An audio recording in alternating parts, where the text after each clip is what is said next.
जनसुरक्षा कायद्याच्या विषयी बैठक झाली आणि आम्ही जेव्हा पहिल्यांदा बैठकीला गेलो पहिल्या दिवशी तेव्हा ह्या कायद्यासंबंधी प्रचंड शंका संभ्रम आमच्या मनामध्ये होता आणि हा संविधानाच्या मूलभूत अधिकारांवर गदा आणणारा आणि लोकांना कायम घाबरून ठेवणारा कायदा असेल असं आमचं मत होतं. त्याची व्याप्ती फार मोठी त्यांनी ठेवली होती, पण आता चर्चेअंती व्याप्ती कमी केली गेली आहे आणि ती फक्त माओइस्ट आणि नक्षलाईट चळवळीपुरती मर्यादित करण्यात आलेली आहे.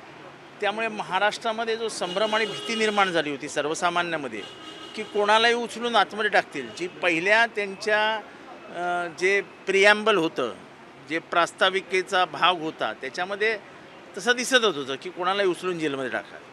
पण आता ती प्रास्ताविकाच बदलण्यात आली आणि बदलून ती फक्त माओवादी आणि नक्सलाईट ह्यांच्यापुरती मर्यादित करण्यात आली. त्यामुळे त्याचा स्कोपच कमी झाला आहे.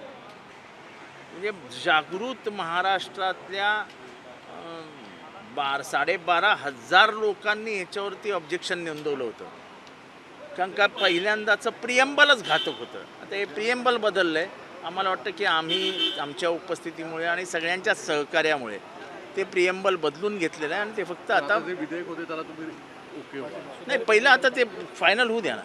असं आहे की आत्ता काही बोलणं योग्य नाही, पण त्याचं प्रिएम्बल बदललं हा आमचं यश आहे. आणि ज्या प्रिएम्बलमुळे महाराष्ट्रामध्ये संभ्रम आणि भीती निर्माण झाली होती की आपल्या लोकशाही आणि संविधानाने दिलेल्या अधिकारांवरच गदा येणार आहे, ती आता काही अंती संपली. साहेब, आज राज ठाकरेंची आणि मुख्यमंत्र्यांची भेट होते. एका साईडला ठाकरे बंधू एकत्रित देऊन जोरदार चर्चा सुरू असताना अशा वेळी राज ठाकरेंची मुख्यमंत्र्यांची भेट होणं म्हणजे काय? ठीक आहे ना, अशा गाठीभेटी होत राहतात, चर्चा होत राहते, दिवस असतात, लोक चहाला बोलवतात, लोक पोहे खायला जातात, चालू राहतात. एकत्रित येतील असं वाटतं. एक तास बंद दाराआड चर्चा होती, सुरू होती. अहो, पहिल्यांदा चहा येतो, नंतर नाश्ता येतो, नंतर मग इतर गावच्या गप्पा होतात आणि 5-1 मिनटं राजकारणावर गप्पा होतात. या सगळ्या गप्प्यांचा हेच सूर असतो. तुम्हाला बातम्या मिळायला पाहिजेत ना. मग साहेब, दुसरीकडे जालन्यामध्ये तलाठ्यांनी ज्या पद्धतीने गोरगरिबांचे पैसे लाटलेले आहेत शासनाच्या योजनांचे, शेतकऱ्यांचे, जयंत पाटील यांनी ट्विट केलं आहे, आपल्या पक्षाच्या वतीने ट्विट करण्यात आलेलं आहे, या संदर्भात मागणी केली जाते कारवाई.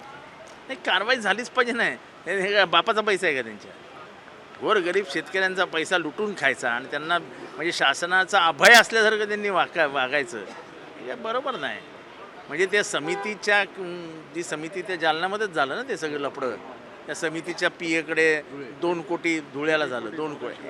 अशा उघडपणाने इतका भ्रष्टाचार महाराष्ट्रात होणार असेल तर कशा लोकांचा कोणावर विश्वास राहील? साहेब, संजय राठोड जलसंधारण डिपार्टमेंटला मोठ्या प्रमाणामध्ये अधिकाऱ्यांच्या बदल्यांचे पैशांचं चर्चा समोर येते. काही अधिकाऱ्यांना वारंवार एकाच ठिकाणी काय भ्रष्टाचाराला राजमान्यताच मिळणार असेल तर कुठली चर्चा करते आणि काय होणार आहे? काहीच होणार नाही. राठोडांवर किंवा कारवाई करू नये अशी काहीच मागणी नाही. अहो, क्लीन चिटची फॅक्टरी आहे सरकार. म्हणजे सर, अहमदाबादमध्ये विमान दुर्घटना झालेली आहे. वाईट झालं, 242 प्रवासी विमान वाईट झालं.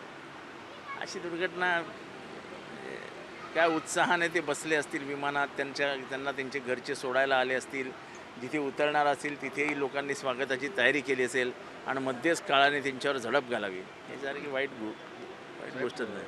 संजय शिरसाट यांची सुद्धा चर्चा विषय खूप जोरदार सुरू आहे. कॅबिनेट मंत्री आहेत, अनेक ठिकाणी भूखंड घेतले आहेत, हॉटेलचे व्यवहार चर्चेचा विषय होतो. मला वाटतं ते जरा ॲग्रेसिव्हली त्यांचा निधी लाडक्या बहिणीसाठी कापला गेला याच्यावरती बोलत होते. त्याचे परिणाम त्यांना भोगावे लागत आहेत.